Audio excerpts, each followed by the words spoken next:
ଥରେ ଗୋଟିଏ ଗାଁରେ ଜଣେ ପଶୁପାଳକ ରହୁଥିଲା, କେଶବ। କେଶବ ଓ ତାର ସ୍ତ୍ରୀ ଦୁହେଁ ଖୁସିରେ ଚଳୁଥିଲେ। କେଶବ ସବୁଦିନ ଜଙ୍ଗଲକୁ ଗାଈ ଚରେଇବା ପାଇଁ ଯାଏ।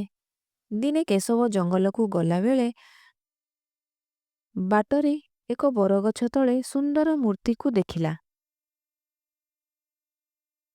କେଶବ ଘରୁ କିଛି ଲହୁଣୀ ନେଇ କୃଷ୍ଣଙ୍କୁ ଅର୍ପଣ କରି ପ୍ରାର୍ଥନା କଲା, ପ୍ରଭୁ, ମୋତେ ଏହି ଜଙ୍ଗଲରୁ ହେଉଥିବା ଦୁର୍ଘଟଣାରୁ ରକ୍ଷା କରିଥିବାରୁ ଆପଣଙ୍କୁ ବହୁତ ବହୁତ ଧନ୍ୟବାଦ। ଆପଣଙ୍କ କୃପାରୁ ମୋ ଜୀବନ ଖୁସିରେ ଚାଲିଛି। ମୁଁ ଆଜି ଆପଣଙ୍କ ପାଇଁ ଘରୁ ଲହୁଣୀ ନେଇ ଆସିଛି। ଆପଣଙ୍କୁ ତ ଲହୁଣୀ ଭଲ ଲାଗେ। ଏତିକି କହି ଲହୁଣୀକୁ ମୂର୍ତ୍ତି ପାଖରେ ରଖି କେଶବ ଗାଈ ଚରେଇବା ପାଇଁ ଜଙ୍ଗଲକୁ ଚାଲିଗଲା। ସୂର୍ଯ୍ୟ ଅସ୍ତ ହେବା ପରେ ଫେରିଲା ଓ ସେହି ମୂର୍ତ୍ତି ପାଖରେ ରହି ଦେଖିଲା ସେ ଦେଇଥିବା ଲହୁଣୀର ମାଟିପାତ୍ର ଖାଲି ଥିଲା। ଖାଲି ମାଟି ପାତ୍ରକୁ ଦେଖି କେଶବ ଆଶ୍ଚର୍ଯ୍ୟ ହେଇଗଲା। ସେ ଦେଇଥିବା ଲହୁଣୀକୁ ଭଗବାନ ସ୍ୱୀକାର କରିଛନ୍ତି ଭାବି ଖୁସି ହେଇ ଓ କହିଲା, ହେ କୃଷ୍ଣ, ମୋ ଉପରେ ଦୟାକରି ମୋର ଦେଇଥିବା ଭେଟକୁ ସ୍ୱୀକାର କରିଛନ୍ତି। ମୁଁ ତ ଧନ୍ୟ ହେଇଗଲି ପ୍ରଭୁ। ଏବେ ପ୍ରତିଦିନ ମୁଁ ଆପଣଙ୍କ ପାଇଁ ଘରୁ ଲହୁଣୀ ଆଣିବି। କେଶବ ଏମିତି ମୂର୍ତ୍ତି ପାଖରେ ବହୁତ କଥା ହଉଥିଲା। ଭଗବାନ କୃଷ୍ଣ କେଶବର ସରଳ ହୃଦୟକୁ ଦେଖି ପ୍ରସନ୍ନ ହେଇ ତା ସମ୍ମୁଖରେ ପ୍ରକଟ ହେଲେ। କହିଲେ, କେଶବ, ମୋତେ ଲହୁଣୀ ବହୁତ ପସନ୍ଦ, ଆଉ ଏହାକୁ ଆମେ କାହିଁକି ସ୍ୱୀକାର କରିବୁନି? କେଶବ ଆଶ୍ଚର୍ଯ୍ୟ ହେଇ କହିଲା, ପ୍ରଭୁ, ଆପଣ ସତରେ ମୋ ସମ୍ମୁଖରେ ଅଛନ୍ତି? ସେ ଖୁସିରେ ପ୍ରଭୁଙ୍କୁ ପ୍ରଣାମ କଲା। କେଶବ ଖୁସିରେ କହିଲା, ପ୍ରଭୁ, ଆପଣଙ୍କୁ ଏଇ ପାଖରେ ପ୍ରତିଦିନ ଲହୁଣୀର ଭୋଗ ଲଗେଇବି। ଏହା ଛଡ଼ା ମୋ ପାଖରେ ଆଉ କିଛି ନାହିଁ ଆପଣଙ୍କୁ ଦେବା ପାଇଁ। ଭଗବାନ କହିଲେ, ମୋତେ ତମେ ଦେଇଥିବା ଲହୁଣୀ ଛଡ଼ା ଆଉ କିଛି ଦରକାର ନାହିଁ। ମୁଁ ତୁମ ସରଳ ହୃଦୟରେ ଖୁସି ହେଇ ତୁମକୁ ବରଦାନ ଦେବାକୁ ଚାହୁଁଛି। ମାଗ, ତୁମର ଯାହା ଇଚ୍ଛା ତାହା ମାଗିପାର। କେଶବ କହିଲା, ହେ କୃଷ୍ଣ, ମୋ ପାଖରେ ଯାହା ଅଛି ସେଥିରେ ମୁଁ ସନ୍ତୁଷ୍ଟ ପ୍ରଭୁ। ମୋତେ ଆଉ କିଛି ଦରକାର ନାହିଁ। ମୁଁ କେବଳ ପ୍ରତିଦିନ ଆପଣଙ୍କ ଦର୍ଶନ କରିବାକୁ ଚାହୁଁଛି। ଭଗବାନ କହିଲେ, ଠିକ୍ ଅଛି, ମୁଁ ତୁମକୁ ଏହି ବରଦାନ ଦେଉଛି, କିନ୍ତୁ ଏକ ସର୍ତ୍ତରେ।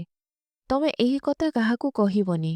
ଏତିକି କହି ଭଗବାନ ଅନ୍ତର୍ଦ୍ଧାନ ହେଇଗଲେ। କେଶବ ମଧ୍ୟ ଘରକୁ ଫେରିଲା। ପୁଣି ଆରଦିନ କେଶବ ଲହୁଣୀ ନେଇ ମୂର୍ତ୍ତି ସମ୍ମୁଖରେ ରଖିଦେଇ ପ୍ରାର୍ଥନା କଲା, କୃପା କରି ମୋର ଆଣିଥିବା ଲହୁଣୀକୁ ସ୍ୱୀକାର କରନ୍ତୁ। ଭଗବାନ ଆଜି ପୁଣି ପ୍ରକଟ ହେଲେ। କେଶବ ମନରେ ଶଙ୍କା ଥିଲା। ସେ ଭଗବାନଙ୍କୁ ପଚାରିଲା, ପ୍ରଭୁ, ଆପଣ ଆମମାନଙ୍କ ପାଇଁ ସବୁବେଳେ ଉପସ୍ଥିତ ଥାଆନ୍ତି। ନିଜ ଭକ୍ତର ଧ୍ୟାନ ରଖିଥାନ୍ତି। ଗୋଟିଏ ଶବ୍ଦ ବି କହନ୍ତି ନାହିଁ ଓ ସବୁବେଳେ ଠିଆ ହୋଇଥାନ୍ତି। ଆପଣ ତ ଥକି ଯାଉଥିବେ, ସେଥିପାଇଁ ବେଳେବେଳେ ବିଶ୍ରାମ ନେବା ଉଚିତ। ମୁଁ ଠିକ୍ କହୁଛି ନା ପ୍ରଭୁ? ମୋତେ ଆପଣଙ୍କ ଚିନ୍ତା ହୁଏ ଯେ ସବୁବେଳେ ଠିଆ ହୋଇଥାନ୍ତି। କେଶବ କଥା ଶୁଣି ଭଗବାନ କହିଲେ, କେଶବ, ତୁମର ଏହି ଶଙ୍କା ଏକ ଉଦାହରଣ ମାଧ୍ୟମରେ ବୁଝାଇବି। ଭଗବାନ କୃଷ୍ଣ କହିଲେ, ମୁଁ ଏହି ସ୍ଥାନରେ ରହି ବିଭିନ୍ନ ପ୍ରକାର ଭକ୍ତଙ୍କୁ ଦେଖୁଛି। ଆଜି ତମେ ସେମାନଙ୍କୁ ଦେଖ, କିନ୍ତୁ ଏକ ସର୍ତ୍ତରେ। ସେମାନଙ୍କୁ ମୋର ଉପସ୍ଥିତ କହିବ ନାହିଁ। କୌଣସି ପ୍ରତିକ୍ରିୟା ଦେବ ନାହିଁ। ଯାହା ହେଉଥିବ ତାହା ଦେଖୁଥିବ। ତମେ ଯାଇ ସେଇ ଗଛ ପଛପଟେ ଲୁଚିଯାଅ। ଏତିକି କହି ଭଗବାନ ଅନ୍ତର୍ଦ୍ଧାନ ହେଇଗଲେ। କେଶବ ଯାଇ ଗଛ ପଛପଟେ ଲୁଚିଗଲା। କିଛି ସମୟ ପରେ ସେହି ସ୍ଥାନକୁ ଜଣେ ବ୍ୟବସାୟୀ ହାତରେ ଏକ ପଇସା ମୁଣା ଧରି ଆସିଲା। ବ୍ୟବସାୟୀ ପଇସା ମୁଣାକୁ ମୂର୍ତ୍ତି ପାଖରେ ରଖିଦେଇ ପ୍ରାର୍ଥନା କଲା, ହେ ପ୍ରଭୁ, ମୁଁ ଏବେ ବ୍ୟବସାୟ ଆରମ୍ଭ କରିଛି। ମୋ ଉପରେ କୃପା କରନ୍ତୁ, ଯେମିତି ମୋ ବ୍ୟବସାୟ ଭଲ ଚାଲିବ। ଏହା କହି ତାର ପଇସା ମୁଣାକୁ ଭୁଲି ସେଠୁ ଚାଲିଗଲା। କେଶବ ଏସବୁ ଦେଖୁଥିଲା। କିଛି ସମୟ ଗଲା ପରେ ସେହି ସ୍ଥାନକୁ ପୁଣି ଜଣେ ଗରିବ ଲୋକ ଆସିଲା। ସେ ମୂର୍ତ୍ତି ପାଖରେ ପ୍ରାର୍ଥନା କଲା, ପ୍ରଭୁ, ମୁଁ ଜଣେ ଗରିବ ଲୋକ, ମୋ ପାଖରେ ଖାଇବା ପାଇଁ କିଛି ନାହିଁ। ଘରେ ମୋ ପିଲାମାନେ ଭୋକ ଉପାସରେ ଅଛନ୍ତି। ମୁଁ ଆପଣଙ୍କ ଶରଣକୁ ଆସିଛି। ମୋତେ ମାର୍ଗଦର୍ଶନ କରନ୍ତୁ। ପ୍ରଭୁ, ମୁଁ ମୋ ପରିବାରର ଭରଣ ପୋଷଣ କରିବି।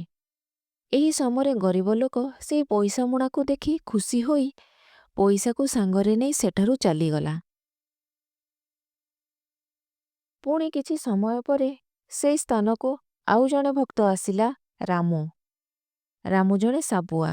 ସେ ମଧ୍ୟ ପ୍ରାର୍ଥନା କଲା, ହେ ମୋର ପ୍ରିୟ ପ୍ରଭୁ କୃଷ୍ଣ, ମୁଁ ଲୋକମାନଙ୍କ ଜୀବନ ବଞ୍ଚେଇବା ଓ ସାପମାନଙ୍କୁ ଧରିବା କାମରେ ଖୁସି ଅଛି।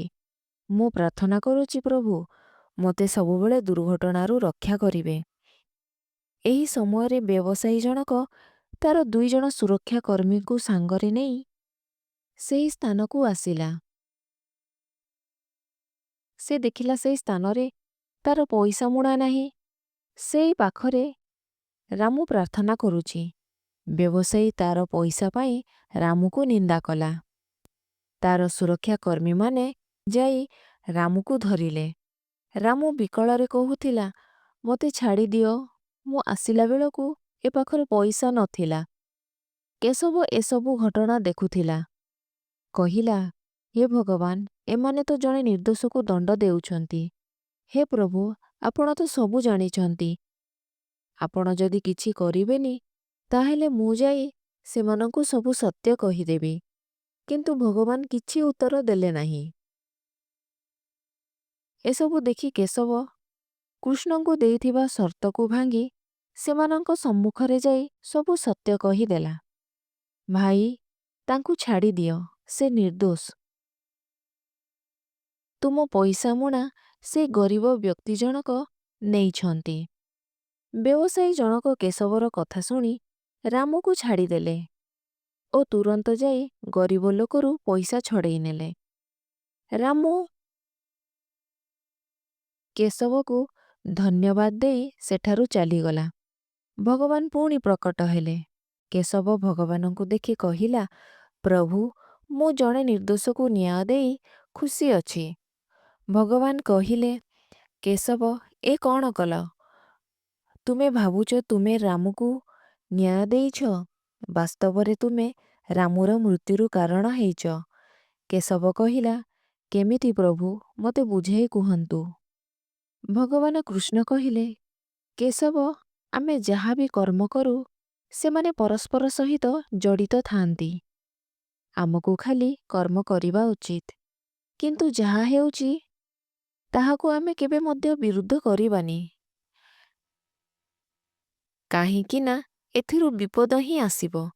ସେଥିପାଇଁ ମୁଁ ତୁମକୁ ଏ ପାଖରେ ଦର୍ଶକ ହେବା ପାଇଁ କହିଥିଲି। କୌଣସି କଥାର ଉତ୍ତର ନ ଦେବା ପାଇଁ କହିଥିଲି। କେଶବ କହିଲା, ହେ ଭଗବାନ, ଏଥିରେ ମୋର ଭୁଲ କେଉଁଠି ହେଲା? କୃପା କରି ମୋତେ ବୁଝାଇ କୁହନ୍ତୁ। କୃଷ୍ଣ କହିଲେ, କହୁଛି ଶୁଣ। ରାମୁର କିଛି ସମୟ ପରେ ମୃତ୍ୟୁ ହେଇଛି। ସେ ମୃତ୍ୟୁ ତୁମ କାରଣରୁ ହେଇଛି। ତୁମେ ଯଦି ରାମୁକୁ ଜେଲ୍ ଯିବା ପାଇଁ ଛାଡ଼ିଥାନ୍ତ, ତାହେଲେ ରାମୁ ସାପ ଧରିବା ପାଇଁ ଯାଇନଥାନ୍ତା ଓ ବଞ୍ଚି ଯାଇଥାନ୍ତା ଓ ସେ ଗରିବ ବ୍ୟକ୍ତି ଜଣକ ସେହି ପଇସାକୁ ଖୁସିରେ ଖର୍ଚ୍ଚ କରିଥାନ୍ତା। କିନ୍ତୁ ଏବେ ତାକୁ ସୁରକ୍ଷାକର୍ମୀମାନେ ଧରି ନେଇ ତାଠାରୁ ପଇସା ଛଡ଼େଇ ନେଲେ ଓ ତାର ପରିବାର ଭୋକ ଉପାସରେ ମରିଯିବେ। ଏସବୁ ଘଟଣାର କାରଣ ତମେ। କାହିଁକି ନା ତମେ ମୋ କଥା ନ ମାନି ସେମାନଙ୍କୁ ସବୁ ସତ୍ୟ କହିଦେଲ। କେଶବ କହିଲା, ହେ ପ୍ରଭୁ, ମୋ ପାଇଁ ସେହି ବ୍ୟବସାୟୀ କ୍ଷତିରୁ ବଞ୍ଚିଗଲା। କୃଷ୍ଣ କହିଲେ, ତୁମେ ଠିକ୍ କହୁଛ।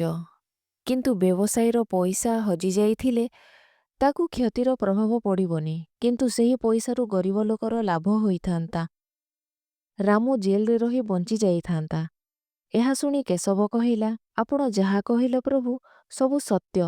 ମୋ ଦ୍ୱାରା ବହୁତ ବଡ଼ ଭୁଲ ହେଇଯାଇଛି। କୃଷ୍ଣ କହିଲେ, ଏଥିରେ ତୁମର ଭୁଲ ନାହିଁ କେଶବ। ଯାହା ହେବାର ଥିଲେ ତାହା ଆଗରୁ ନିର୍ଣ୍ଣୟ ହେଇଥାଏ। ତେଣୁ ପରିଣାମ ପାଇଁ ଚିନ୍ତା କର ନାହିଁ। ତୁମେ ନିଜର କର୍ତ୍ତବ୍ୟ କର। ତାହାର ଫଳ ଭଗବାନଙ୍କ ଉପରେ ଛାଡ଼ିଦିଅ। ଏତିକି କହି ଭଗବାନ କୃଷ୍ଣ ପୁଣି ଅନ୍ତର୍ଦ୍ଧାନ ହେଇଗଲେ। କେଶବ ମଧ୍ୟ ନିଜ ଗାଈଗୋରୁଙ୍କୁ ନେଇ ଘରକୁ ଫେରିଲା ଓ ଏହି ଘଟଣାଟିକୁ ଭୁଲିଗଲା।